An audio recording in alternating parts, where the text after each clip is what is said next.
একজন বেকার পুরুষ সবার কিন্তু আপন হতে পারে না। একজন বেকার পুরুষ তার দামও কিন্তু সবার মতো থাকে না। একজন সফল পুরুষের মতো একজন বেকার পুরুষের দাম কখনোই থাকে না। একজন চাকরিজীবী পুরুষ এবং একজন বেকার পুরুষ, তাদের মধ্যে যে সম্মানের যে জায়গাটা, এটা প্রায় আকাশ পাতাল ব্যবধান থাকে। একজন বেকার পুরুষকে কেউ পছন্দ করে না। আপনি হয়তো মনে করেন যে আমি তো বেকার, আমি তো কোনো কাজ কাম করি না, বাবার টাকা আছে, ভাইরা ইনকাম করতেছে, আমি বসে বসে খাচ্ছি, কই আমার তো অনেক দাম। কিন্তু আপনি একবার ট্রাই করে দেখেন, একবার আপনি যখন খেয়ে আসেন, খেয়ে বের হয়ে যান, আপনার পেছনে ঠিকই কিন্তু সমালোচনা চলে। যেভাবে আর কতদিন খাবে, বেকার বসে বসে খাচ্ছে, বাবার ঘাড়ের উপর বসে বসে খাচ্ছে, ভাইয়েদের ঘাড়ের উপর বসে বসে খাচ্ছে। এই সমালোচনাগুলো কিন্তু আপনাকে নিয়ে প্রতিদিনে হচ্ছে। ট্রাই করতে পারেন। যদি আমি শুরু থেকে বলি যে একজন বেকার পুরুষ কেন অবহেলিত, দেখুন, সর্বপ্রথম যদি আপনি একজন বেকার হয়ে থাকেন, আপনি বিয়ের উপযুক্ত একটা পাত্রী চাইলেন, সর্বপ্রথম মেয়ের আত্মীয় স্বজন বলবে ছেলেটা কি করে। যদি শুনে যে বেকার, আপনি যেই হন না কেন, যতই স্মার্ট হন না কেন, বিয়ে হবে না। আর যদি শুনে ছেলেটা চাকরি করে, ভালো বেতন, 50,000 টাকা, 1,00,000 টাকা ইনকাম করতেছে, আপনি যেরকমই হন কোনো সমস্যা নাই, বিয়ে আপনার হবে। এইখানেও কিন্তু বেকাররা অবহেলিত। এবার যদি আমি বলি যে বেকাররা আর কোথায় কোথায় অবহেলিত, আপনি কিন্তু আপনার পরিবারেও কিন্তু অবহেলিত যদি আপনি বেকার হয়ে থাকেন।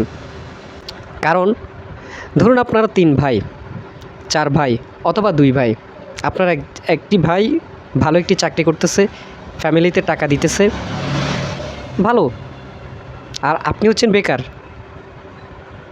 সেখানে কিন্তু আপনার মূল্যায়ন সেভাবে করা হবে না যেভাবে আপনার চাকরিজীবী ভাইটাকে মূল্যায়ন করা হবে।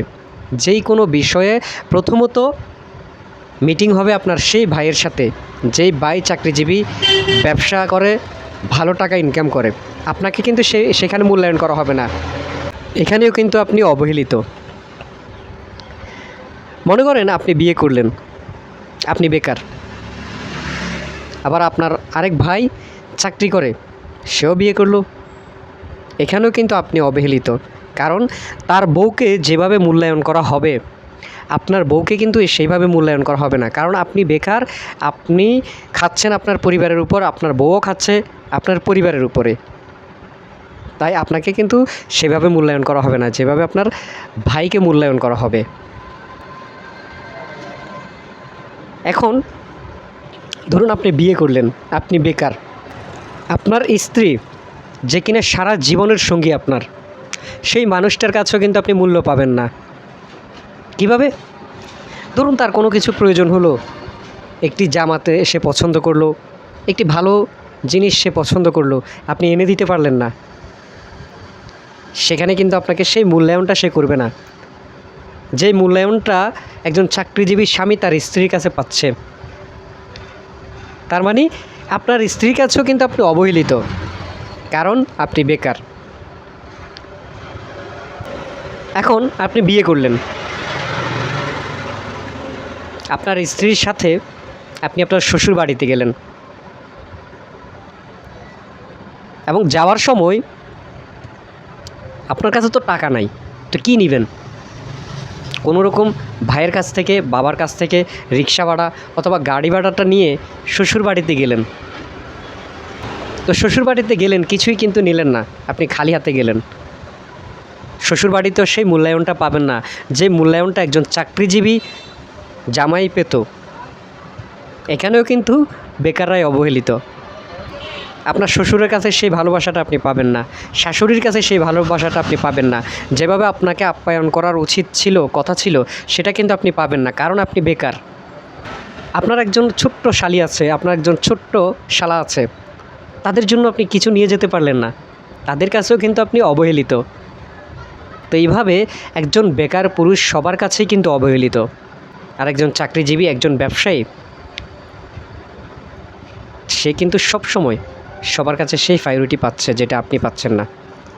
আশা করি আমার কথাগুলো কিন্তু মিলিয়ে নেবেন, এবং যদি এখানে ভুল ত্রুটি যদি থাকে সেটা ক্ষমার দৃষ্টিতে দেখবেন। ভালো থাকবেন, সুস্থ থাকবেন। আল্লাহ হাফেজ।